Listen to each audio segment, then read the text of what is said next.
Welcome again. Module 1 को continue करते हुए इस लेक्चर में हम लोग फर्दर कुछ टॉपिक्स हैं उसे देखेंगे। सबसे पहला टॉपिक जो हमारा है उसमें जो भी अभी छूटे हुए टॉपिक्स हैं उनमें से सरफेस टेंशन। ठीक है, सरफेस टेंशन को समझने के लिए हमें पहले दो चीज़ें समझनी होंगी। पहला कोहेजन और दूसरा एडेजन। ओके, तो कोहेजन क्या है? ये फ्लूइड की एक प्रॉपर्टी है जिसके कारण क्या होता है, फ्लूइड मॉलिक्यूल्स जो हैं वो एक दूसरे से कनेक्टेड रहते हैं और एक कंटिन्यूअस मास फॉर्म करते हैं। ठीक है, देन एडेशन जो है ये एक ऐसा प्रॉपर्टी है फ्लूइड का जिसके कारण फ्लूइड क्या है, जो भी उससे उसके कांटेक्ट में जो भी दूसरा कोई बॉडी है तो उससे चिपक जाते हैं। ठीक है, यानी कोहेजन क्या हो गया? जब फ्लूइड पार्टिकल्स ईच अदर से टकराए। ओके, एंड एडेशन में क्या होता है? फ्लूइड पार्टिकल्स अदर बॉडीज से जब चिपकते हैं। ठीक, तो ये दोनों जो कोहेजन और एडेशन प्रॉपर्टी है, ठीक है, इसके बेस पे हम लोग सरफेस टेंशन और फिर कैपिलैरिटी देखेंगे। ठीक, तो अब सरफेस टेंशन क्या होता है? ठीक है, तो जब भी कोई लिक्विड किसी दूसरे लिक्विड या गैस के कांटेक्ट में आता है तो वो एक बहुत ही थिन मेम्ब्रेन क्रिएट करता है। मेम्ब्रेन यानी बहुत ही पतला सा एक इंटरफेस। ओके, बहुत ज़्यादा पतला सा इंटरफेस क्रिएट करता है। ठीक है, तो उस इंटरफेस के लिए जो surface energy per unit area होती है, ठीक है, उसको हम लोग सरफेस टेंशन या कोफिशिएंट ऑफ सरफेस टेंशन कहते हैं। ठीक है, इस चीज को अगर हम समझना चाहें तो ये कैसे मतलब होता है, ओके, तो इसके लिए हमें क्या करना होगा कि एक हम लोग कंसिडर करते हैं फ्लूइड को। ठीक है, हम एक फ्लूइड कंसिडर करते हैं। सपोज फ्लूइड है, ठीक है, नॉट फ्लूइड, प्रिसाइज होके कहें तो लिक्विड हम कंसिडर कर रहे हैं। ठीक है, ये फ्री सरफेस है।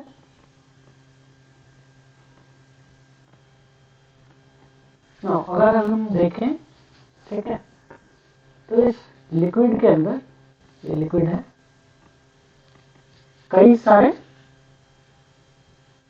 मॉलिक्यूल्स होंगे, कई सारे मॉलिक्यूल्स होंगे। ठीक है, इस लेवल पे भी मॉलिक्यूल होगा, ठीक है, इस लेवल पे भी मॉलिक्यूल होगा। ओके, इससे थोड़ा सा जस्ट नीचे आए तो वहां भी मॉलिक्यूल्स होंगे। ओके, तो हम अलग अलग पोजीशंस पे अगर देखें, जैसे यहाँ पे अगर देखेंगे हम लोग, ठीक है, इस पोजीशन की बात करें हम लोग, तो इसमें क्या होगा, कंप्लीट एक बार फिर से हम लोग ड्रॉ करते हैं। ये फ्री सरफेस है, अब केवल हम मॉलिक्यूल्स ड्रॉ करते हैं। ओके, सपोज यहाँ पे कोई मॉलिक्यूल है, ठीक है, बिल्कुल यहाँ पे फ्री सरफेस से इतना नीचे, तो इस जगह क्या होगा कि इस मॉलिक्यूल पे हर डायरेक्शन में अट्रैक्शन हो रहा होगा। ठीक है, इधर जो मॉलिक्यूल होगा वो भी इसको अट्रैक्ट कर रहा होगा, इधर जो होगा वो भी कर रहा होगा, इधर वाला भी, इधर वाला भी, इधर वाला भी, इधर वाला भी। तो ये क्या है, ये सारे डायरेक्शन से अट्रैक्ट हो रहा है। ठीक है, तो ये यहाँ पे क्या रहता है, बिल्कुल इक्विलिब्रियम में रहता है। सारे जो फोर्सेस हैं एक दूसरे को काउंटर कर देते हैं। ठीक है, फर्दर अगर कोई मॉलिक्यूल यहाँ पे बिल्कुल इस लेवल पे है, ठीक है, ऐसे है। तो यहाँ पे क्या होता है कि ऐसे इसको डाउनवर्ड पुल तो मिल रहा होता है, इधर जो मॉलिक्यूल होगा वो उसको नीचे की ओर तो खींच रहा होगा, ठीक है। इधर के मॉलिक्यूल्स भी इसको खींच रहे होंगे, इधर के मॉलिक्यूल्स भी इसको खींच रहे होंगे, इधर वाले भी खींच रहे होंगे, इधर वाले भी खींच रहे होंगे। तो ये वाला तो बैलेंस हो जाता है, बट ये क्या है, अनबैलेंस्ड रह जाते हैं, क्योंकि इधर फिर क्या है, फ्री सरफेस है, यानी इधर क्या है, एयर है। तो इधर तो वाटर मॉलिक्यूल्स है नहीं, सॉरी लिक्विड मॉलिक्यूल्स है नहीं जो इसको अट्रैक्ट करेंगे। तो ये जो मॉलिक्यूल का ये जो हिस्सा होता है, ये इस हिस्से में जो भी फोर्स लग रहा है वो सारा क्या रह जाता है, अनबैलेंस्ड रह जाता है, ठीक है। फिर एक और हम देखें तो कंप्लीट मॉलिक्यूल नहीं होकर थोड़ा सा ऐसे पूरा नहीं हो पाया मॉलिक्यूल, ठीक है। तो यहाँ के केस में क्या होता है, अगर देखने जाए हम तो ये दो डायरेक्शन में तो ये बैलेंस हो जाता है, ठीक है। इस डायरेक्शन में ये कंप्लीटली बैलेंस नहीं हो पाता है, ठीक। इस डायरेक्शन में ये कंप्लीटली बैलेंस हो जाता है, इस तरह भी ये कंप्लीटली बैलेंस हो जाता है। तो मॉलिक्यूल्स क्या है, अलग अलग पोजीशन पे जो फोर्सेस लग रहे होते हैं, ठीक है, कोई फोर्सेस, तो उन एक दूसरे से वो बैलेंस हो जाते हैं, ठीक है। तो अगर हम तीनों ही केस में देखें तो सबसे पहला जो हमने देखा, ये इसको अगर हम देखें तो यहाँ पे क्या हुआ, ये जो मॉलिक्यूल है, ठीक है, लिक्विड के अंदर है और फ्री सरफेस के बहुत नीचे है, ठीक। तो ये क्या है, इक्वली सारे डायरेक्शंस में अट्रैक्ट हो रहा था दूसरे मॉलिक्यूल्स के द्वारा, ठीक, कोहेजन के कारण जो भी इसके सराउंडिंग में थे उनके द्वारा ये अट्रैक्ट हो रहा था, ठीक है। तो इसके कारण ये क्या रहा, इक्विलिब्रियम में रहा, ठीक है। फिर अगर हम इसकी बात करें, ठीक है, तो इसमें क्या हो रहा है कि ऐसा कुछ नहीं हो पा रहा है, जो मॉलिक्यूल्स हैं वो इक्विलिब्रियम में नहीं रह पा रहे हैं, ठीक है, क्योंकि इक्विलिब्रियम ये मॉलिक्यूल्स जो हैं क्या है, वो फ्री सरफेस के पास हैं, ठीक है, फ्री सरफेस के पास हैं। तो कुछ मॉलिक्यूल कुछ डायरेक्शंस में तो ये बैलेंस हो जा रहे हैं, बट कुछ डायरेक्शन में जो है वो बैलेंस नहीं हो पा रहे हैं, ठीक है। तो इसके कारण क्या होता है, इम्बैलेंस हो जाता है, मॉलिक्यूल्स में इम्बैलेंस क्रिएट होता है, ठीक। और जो मॉलिक्यूल्स फ्री सरफेस में है, ठीक है, जैसे ये मॉलिक्यूल हो गया और ये मॉलिक्यूल हो गया, तो ये क्या है, एक नेट डाउनवर्ड फोर्स एक्सपीरियंस करता है। यहाँ पे क्या हो रहा है, अप साइड कोई इसको बैलेंस करने के लिए नहीं है, तो ये क्या एक्सपीरियंस कर रहा होगा, नेट डाउनवर्ड फोर्स। सिमिलरली ये भी कंप्लीटली बैलेंस नहीं हो रहा, तो ये भी एक नेट डाउनवर्ड फोर्स जो है वो एक्सपीरियंस कर रहा होगा, ठीक है, जो कि क्या कर रहा है, इनको नीचे की तरफ, लिक्विड के इंटीरियर की तरफ खींच रहा होता है।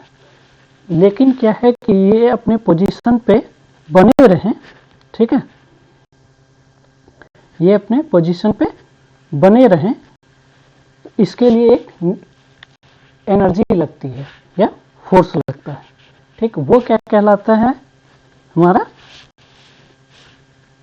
Surface tension. सरफेस टेंशन के कारण क्या होता है कि ये जो इम्बैलेंस होता है, ठीक है, अनबैलेंस्ड रहते हुए भी जो हमारा फ्री सरफेस के पास जो मॉलिक्यूल्स हैं वो अपनी पोजीशन पे मौजूद रहते हैं, ठीक, ओके। तो अगर हम बात करें तो मोस्ट कॉमन इंटरफेस जो है, ठीक है, 20 डिग्री सेल्सियस पे क्लीन इंटरफेस हम कंसिडर करें तो एयर वाटर का इंटरफेस है, जहां पे कि सरफेस टेंशन की वैल्यू कितनी होती है, 0.073 न्यूटन पर मीटर। यहाँ पे जो हमारा फोर्स लग रहा होता है वो पर मीटर लेंथ पे लग रहा होता है, ठीक है। सिमिलरली एयर मर्क्यूरी इंटरफेस के लिए जो वैल्यू है वो 0.480 न्यूटन पर। जनरली क्या होता है, लिक्विड में कर्व सरफेस फॉर्म होता है, ओके, चाहे वो किसी भी फॉर्म में हो, ठीक है, कंप्लीटली ऐसा हो सकता है स्फेरिकल हो या फिर इस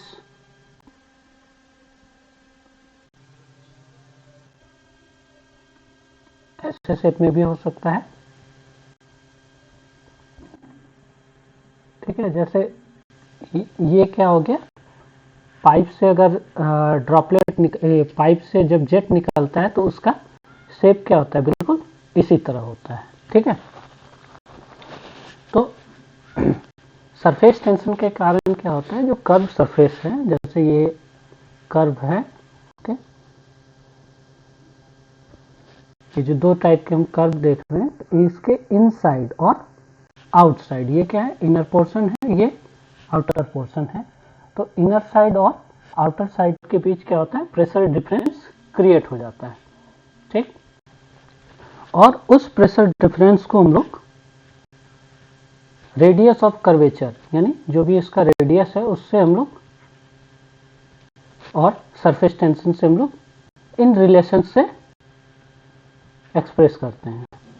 तो जब हम बात कर रहे होते हैं किसी लिक्विड सिलेंडर की, जैसे कि ये हो गया, ओके, तो क्या होता है, प्रेशर, सरफेस टेंशन और रेडियस, ये आपस में इस रिलेशन से जुड़े होते हैं।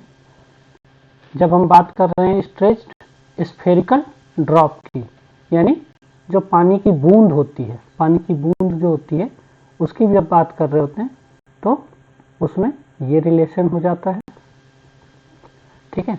और जब हम बात करते हैं किसी हॉलो बबल की, हॉलो बबल यानी जब हम ये जो छोटे छोटे बबल फॉर्म होता है, सोप बबल्स, ठीक है, तो उसकी बात करते हैं, तो उसके केस में क्या होता है, ये रिलेशन आता है, ठीक है, जो हम देख रहे हैं ये रिलेशन उस केस में आता है।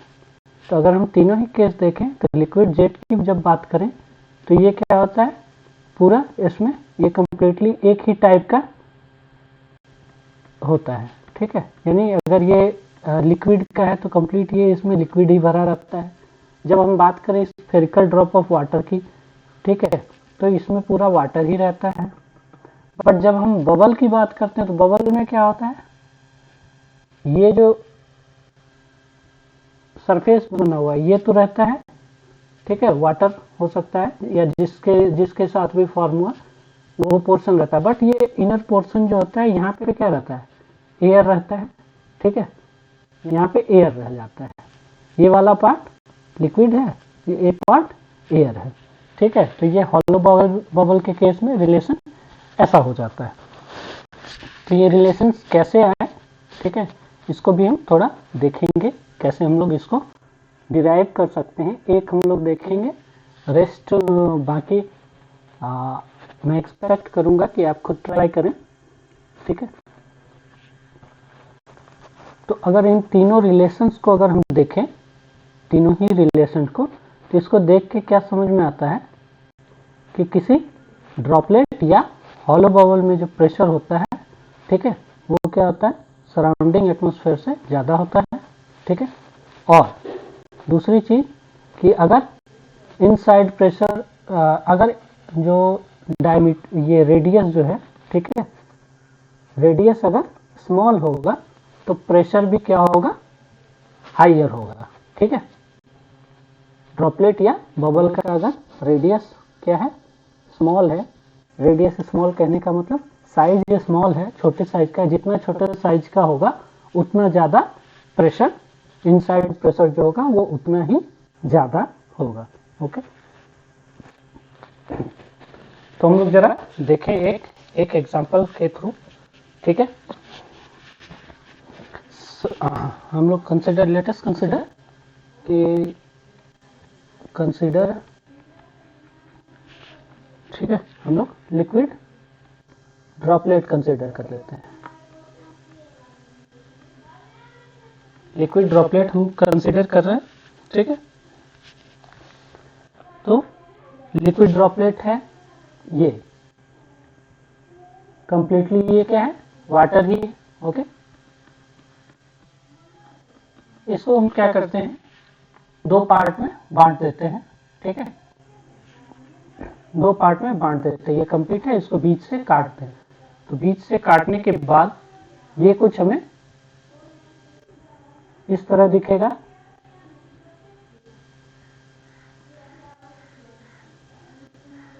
ये कुछ इस तरह से हमें दिखेगा। अब इसका ये जो सरफेस है, ठीक है, इसके हर जगह पे क्या होगा, हर जगह पे सरफेस टेंशन लग रहा होगा, हर जगह इसके इस पे, ठीक है। सपोज कि जो हमारा, ठीक है, कट पोर्शन है, ओके, यहाँ पे सरफेस टेंशन क्या लग रहा है, सिग्मा, ओके, सरफेस टेंशन इसमें क्या लग रहा है, सिग्मा, ओके। और प्रेशर जो यहाँ होगा, ठीक है, प्रेशर को हम लोग let us represent with delta P, okay. Now अब हम देखें कि कितना इस पे, इस कंप्लीट जो ये जो कंप्लीट सरफेस है, ठीक है, ये पार्ट इस पे कंप्लीटली टोटल कितना हमारा टेंशन लग रहा है, टेंशन यानी सरफेस टेंशन कितना लग रहा है। तो सरफेस टेंशन यानी इसका हमें देखना पड़ेगा कि सरकमफेरेंस कितना है। तो सरकमफेरेंस कितना हो गया, tensile force due to surface tension,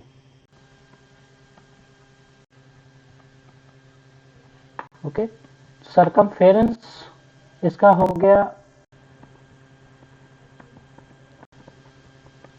multiplied bye जो हमारा सरफेस टेंशन है।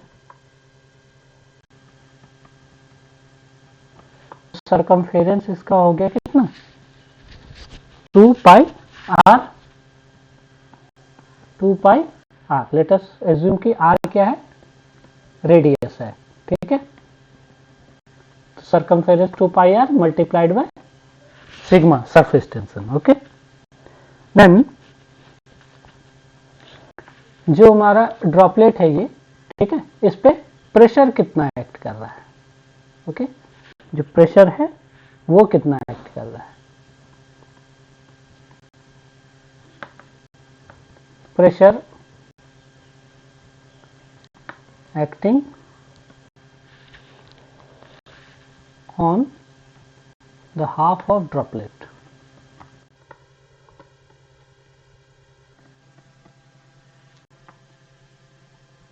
तो इसका एरिया कितना, पाई आर स्क्वायर, ठीक है, area pi R square multiplied by pressure intensity delta P, okay. तो ये जो है, ठीक है, प्रेशर फोर्स जो है ड्रॉपलेट में, ये चीज बैलेंस किससे होगा, इससे, मीन्स सरफेस टेंशन से, ठीक है। सरकमफेरेंस के अराउंड जो सरफेस टेंशन लग रहा है वो क्या करेगा, इस प्रेशर को बैलेंस करेगा। तो therefore, sorry, let us right, pressure acting on the droplet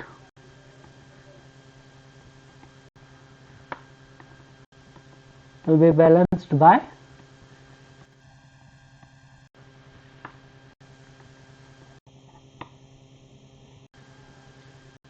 surface tension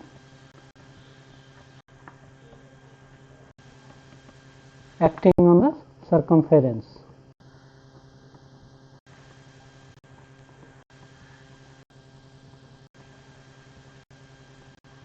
okay. तो ये कितना हो जाएगा, 2 pi R, 2 pi R into sigma is equal to pi R square into delta P.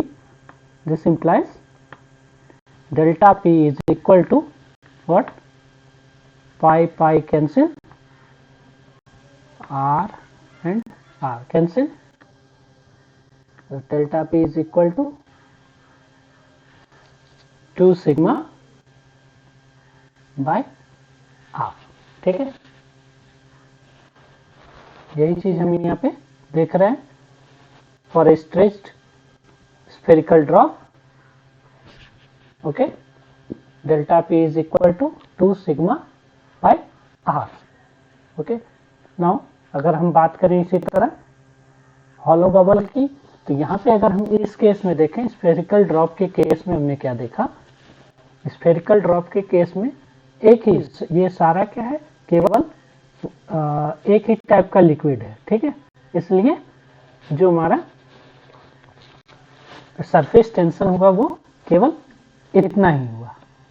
But in case hollow bubble अगर हम ले लेते हैं, तो यहाँ पे हम पाएंगे क्या कि दो हमारे पास सरफेस क्रिएट हो जाता है। एक तो ये जो भी हमारा लिक्विड है, लिक्विड का एक रहा, तो उसके कारण जो हुआ वो तो रहेगा ही, बट लिक्विड और एयर के बीच का भी एक, मतलब दो साइड का क्रिएट हो रहा है। एक तो इस साइड बाहर की साइड का क्रिएट हो ही रहा है, और एक अंदर की साइड का भी क्रिएट हो जा रहा है, ठीक है। तो यहाँ पे जैसे एक ही हुआ था, एक ही टाइप का पूरा था, यानी केवल बाहर का ही था, but in case of hollow bubble बाहर भी रहेगा और अंदर भी रहेगा, दोनों साइड से टेंसाइल फोर्स लगेगा। तो ये क्या हो जाएगा, उसके केस में टेंशन डबल हो जाएगा, यानी 4 पाई r इंटू सिग्मा। और उसको अगर हम इस तरह करेंगे तो हमारा result delta P is equal to 4 sigma by r, ठीक है। जैसे यहाँ पे हमारा ये रिजल्ट आया, ठीक है, वैसे आएगा।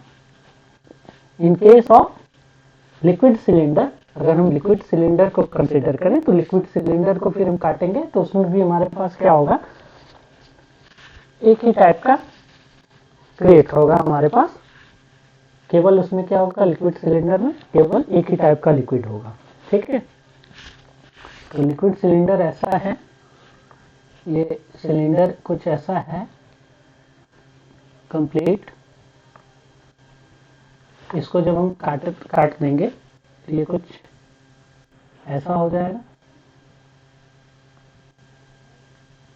हाफ कर देंगे, बीच से काटेंगे इसको तो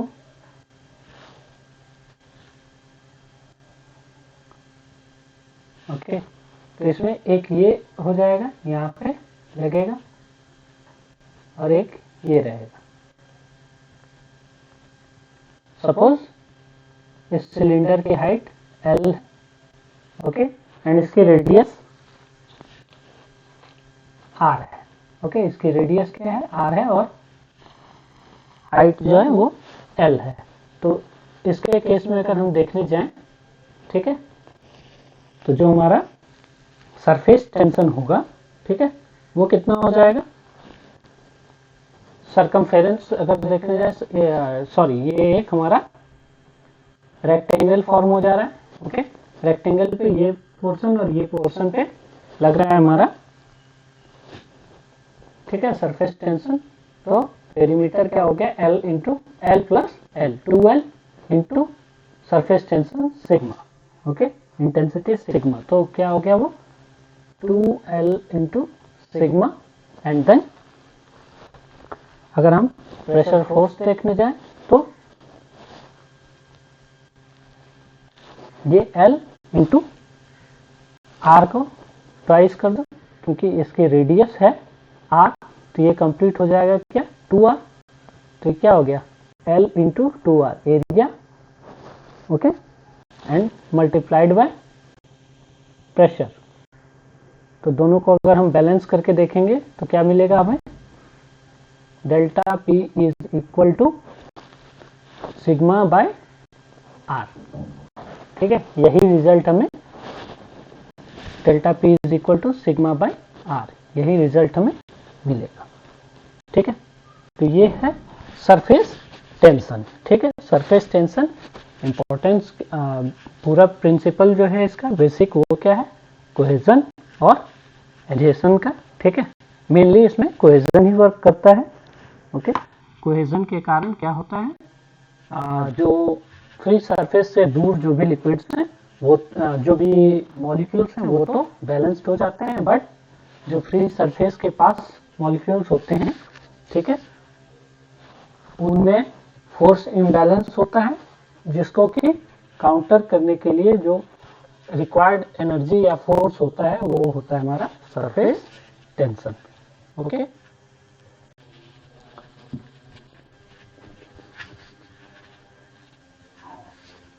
नेक्स्ट जो है, ठीक है, वो है कैपिलैरिटी।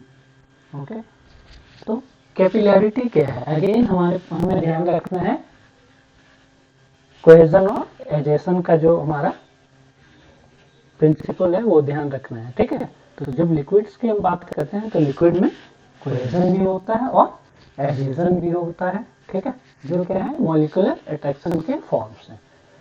तो जब कभी भी कोहेजन प्रिवेल करता है, ठीक है, जब कभी भी कोहेजन प्रिवेल करता है यानी जो मॉलिक्यूल्स हैं उनके बीच का आपस का जो फोर्स है वो प्रिवेल कर जाता है, तो अगर हम लिक्विड में एक बहुत ही स्मॉल डायमीटर का ट्यूब डुबाएंगे तो क्या होगा, उस ट्यूब में जो है, ठीक है, लिक्विड राइज करेगा। ठीक, इसको हम लोग कहते हैं राइज करेगा किसके रेस्पेक्ट में? एडजेसेंट जो भी जनरल लेवल है लिक्विड का उसके रेस्पेक्ट में।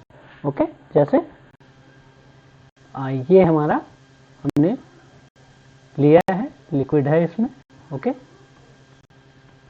तो जब हमारा कोहेजन प्रिवेल करेगा तो जैसे इसमें स्मॉल डायमीटर का ट्यूब डुबाएंगे तो लिक्विड क्या होगा, इसमें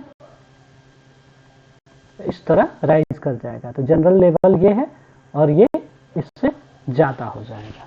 ठीक है, इसको हम लोग कहते हैं कैपिलरी राइज। इस फेनोमेना को हम लोग कहते हैं कैपिलरी राइज।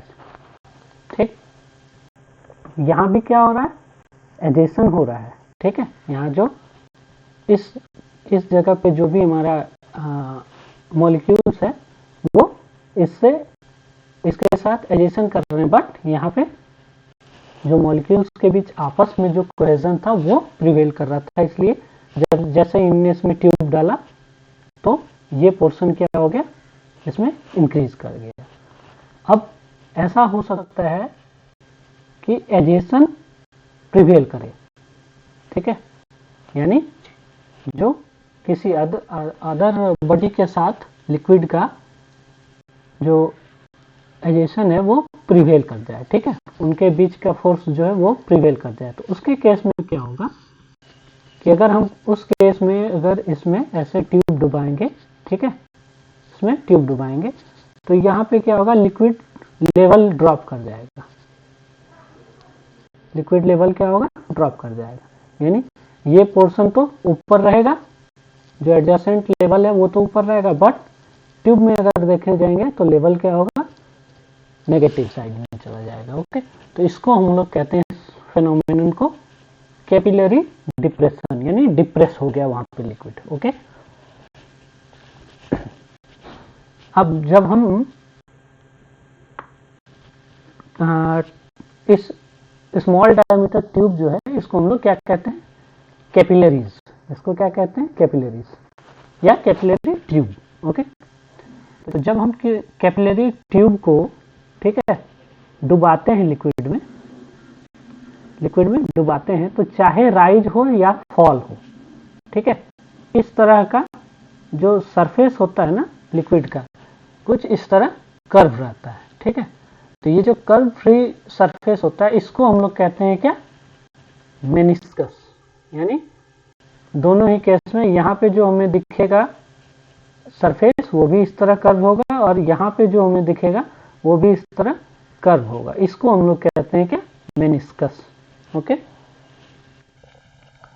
तो किसी भी कैपिलरिटी इफेक्ट की स्ट्रेंथ जो है, ठीक है, वो एरिया ऑफ वेटिंग एंगल जो है, area of waiting contact angle, ठीक है, उस पर निर्भर करता है। ठीक, उस पर डिपेंड करता है। तो अगर ये area of waiting contact angle जो है ये क्या होता है कि ये हमारा जैसे कैपिलैरिटी ट्यूब है। ओके, इसमें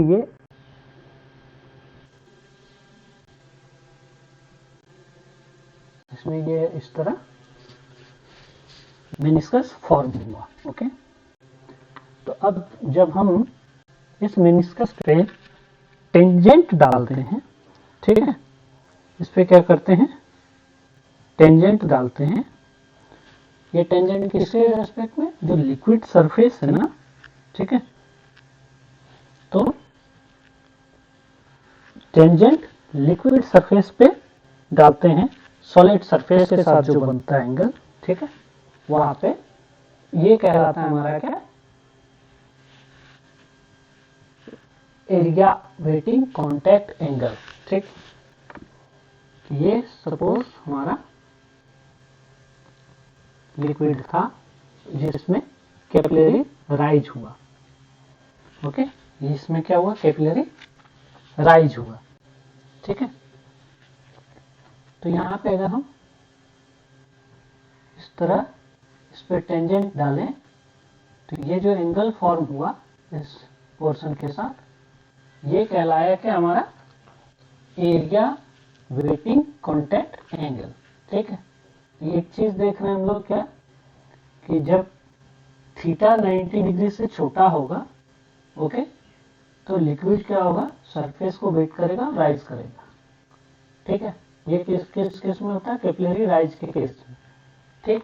दूसरा एक केस है जब कैपिलरी डिप्रेशन हो, ओके, तब का अगर हम सिचुएशन देखें, सपोज यहाँ पे लिक्विड लेवल है और इसमें फॉल होके यहाँ पे आ गया है, तो इस तरह हम लोग इस पे टेंजेंट डालेंगे, ठीक है। सॉरी, इस तरह नहीं, ये फॉल होगा तो इस तरह बनता है, हाँ, ओके। तो जब हम इस पे टेंजेंट डालेंगे तो ये जो एंगल फॉर्म होगा, ओके, ये क्या हमारा होगा, 90 डिग्री से बड़ा होगा और सरफेस को वेट नहीं करेगा। ये कब होता है, कैपिलरी डिप्रेशन के केस में। सॉरी, मेनिस्कस का मैंने एक ही बताया, मेनिस्कस में ये राइज के केस में इस तरह बनेगा, ठीक है, अपवार्ड कनके, ओके, और कैपिलरी डिप्रेशन के फॉर्म में कन्वेक्स कहें या डाउनवर्ड कनकेव, ओके। तो ये फॉर्मेशन जो होता है ये कहलाता है मेनिस्कस, और इस तरह हमारा एंगल फॉर्मेशन होता है, ओके। तो यहाँ पे भी अगर हम कैपिलरिटी को भी देखें तो यहाँ पे भी इम्पोर्टेंट क्या है, कोहेजन और एडहेशन, इन दोनों के कारण ही ये कैपिलरिटी फेनोमेना होता है, ठीक है। इसको अगर हम और सरल तरीके से समझना चाहें कि क्या होता है, तो हम लोग देखते हैं कि अगर जैसे मिट्टी है, सूखी हुई मिट्टी है, ठीक है, या सॉरी मिट्टी हटाते, एक हम लोग कपड़ा ले देते हैं, ओके, कॉटन क्लॉथ अगर ले लें और उसको पानी में थोड़ा सा डुबाएं, ठीक है, पूरा नहीं डुबाएं, थोड़ा सा ही डुबा के रखें थोड़ी देर, तो क्या होता है कि जितना सा पोर्शन हमने डुबाया है वो तो भीगा हुआ रहता ही है, बट धीरे धीरे हम देखते हैं थोड़ी देर में क्या होता है कि पानी क्या होता है, थोड़ा ऊपर के पोर्शन में, जो पोर्शन हमने नहीं भी डुबाया है उस पोर्शन में भी, ठीक है, मॉइस्चर पहुंच गया है। तो ये जो फेनोमेना होता है ये कहलाता है कैपिलरिटी, ठीक।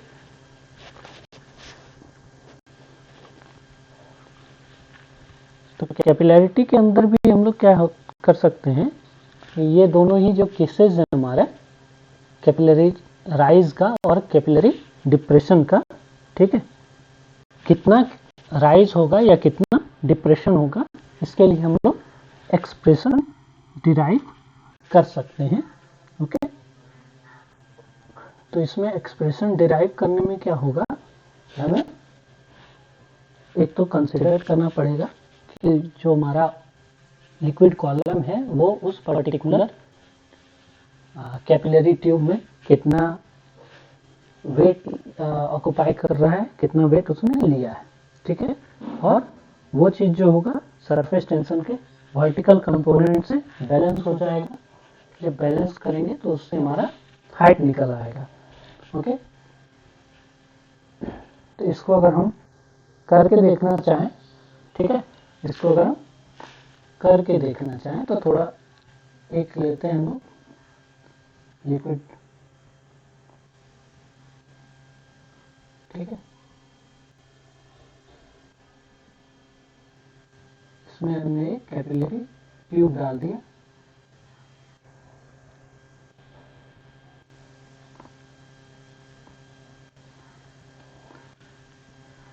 ओके, सपोज इसमें कैपिलरी राइज हुआ है,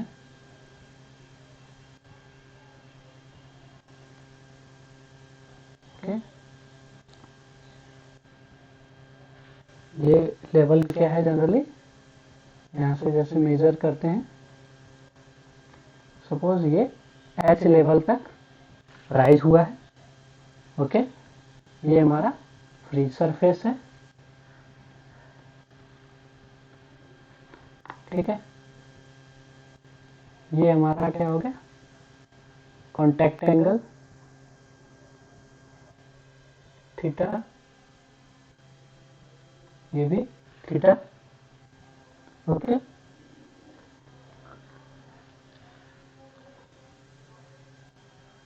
इसका डायमीटर जो है ये हम कंसिडर करते हैं, ये मान लेते हैं स्मॉल डायमीटर डी का है, ठीक है, डी डायमीटर का है, तो इस पे कितना सरफेस टेंशन के कारण कितना फोर्स लग रहा होगा,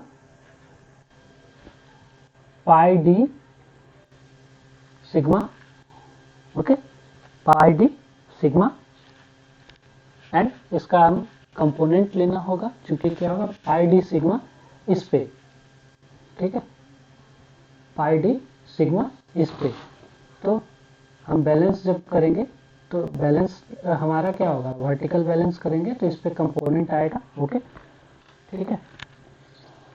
तो सबसे पहले कंसीडर करते हैं ये जो एच हाइट का जो हमारा लिक्विड कॉलम है, ये जो राइज हुआ है,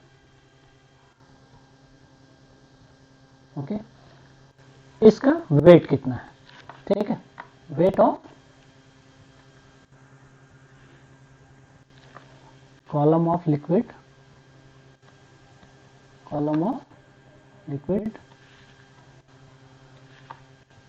of height h, ये कितना हो जाएगा, ठीक है। तो जो भी लिक्विड का मास होगा, mass of liquid into acceleration due to gravity, okay, यही होता है, weight is mass into acceleration. Now what will be mass, तो मास क्या हो जाएगा, लिक्विड की जितनी डेंसिटी है, density of liquid into volume of liquid, हम जानते हैं density is equal to mass by volume, therefore mass is equal to density into volume and this multiplied by acceleration due to gravity, ठीक है। यहाँ पे हमने D consider किया है, dia of capillary tube,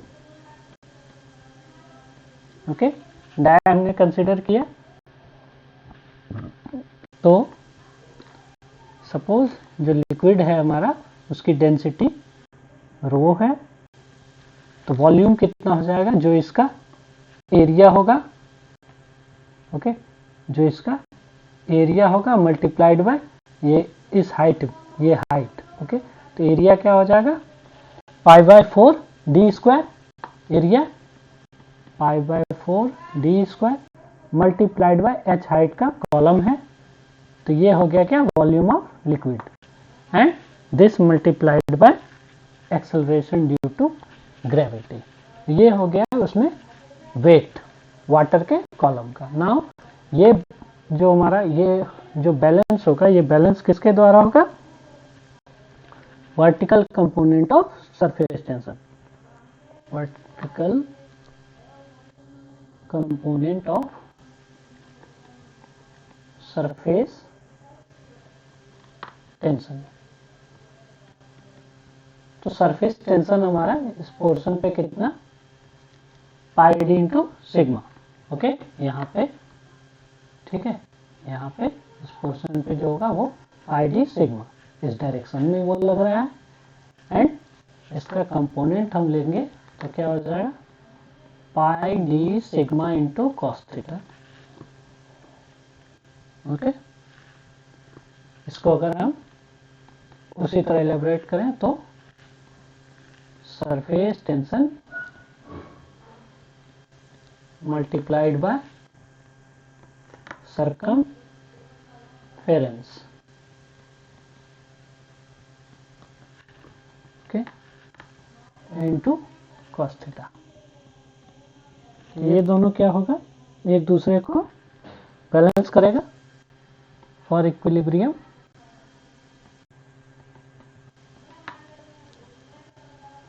for equilibrium rho into pi by 4 D square H into G is equal to pi D sigma cos theta. Okay, pi pi cancel, D D cancel. ठीक है, तो ये क्या आ गया, H is equal to 4 sigma cos theta divided by rho G D.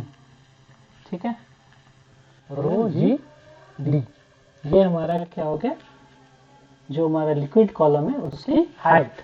Similarly हम लोग अगर डिप्रेशन हुआ तो हम लोग जो डिप्रेस्ड हाइट, डिप्रेस्ड डेप्थ होगा वो हम लोग फाइंड आउट कर सकते हैं। ठीक है, तो यहाँ पे हम क्या देख रहे हैं कि ये जो h है, ठीक है, ये क्या है, इस डायमीटर के, इसमें अगर हम देखें तो ये कांस्टेंट टर्म है, ये भी कांस्टेंट टर्म है। ओके, ठीक है, और ये चीज जो है ये डिपेंड करता है डायमीटर पे, ऑलरेडी हम लोग देख चुके हैं। ठीक है, हमने सरफेस टेंशन के डिस्कशन में देख लिया था कि जितना छोटा डायमीटर होगा उतना ज़्यादा प्रेशर इंक्रीज होगा। एंड अगर उसको हम इन्वर्स करके देखें तो जितना छोटा डायमीटर होगा उतना कम सरफेस टेंशन होगा, प्रेशर इंक्रीज होगा, सरफेस टेंशन कम होगा। ओके, देन यहाँ पे अगर हम देखें इसके केस में तो 4 sigma cos theta rho G D.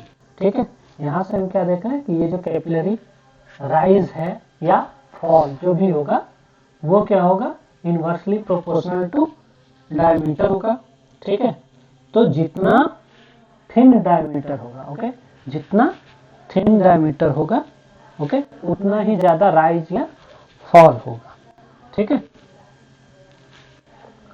और ये h लेस देन, ठीक है, लेस देन 1 सेंटीमीटर तक जब रहता है तभी तक ये कैपिलरी फेनोमेना काम करता है। इससे बड़ा जैसे ही होगा, ठीक है, तो क्या होगा, कैपिलरी फेनोमेना नहीं होता। ओके,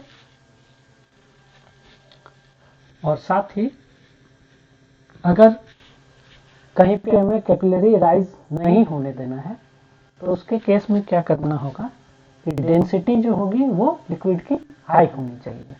हम देख रहे हैं क्या, डेंसिटी पार्ट जो है वो अगर हाई होगा, बहुत ज्यादा हाई होगा, तो h की वैल्यू क्या होगी, इस इक्वेशन को अगर हम देखेंगे तो इसमें ऑटोमेटिकली हमें समझ आता है कि अगर डेंसिटी हाई होगी, ओके, तो h भी क्या होगा, कम होगा। ओके, अगर जैसे ये cos थीटा टर्म आया, अगर प्योर वाटर है, ओके, 100% प्योर वाटर है, तो उसके केस में थीटा क्या होता है, कांटेक्ट एंगल 0 हो जाता है। ठीक, कांटेक्ट एंगल 0 हो जाता है, तो h equal to 4 sigma by rho G D यही रह जाएगा। ओके,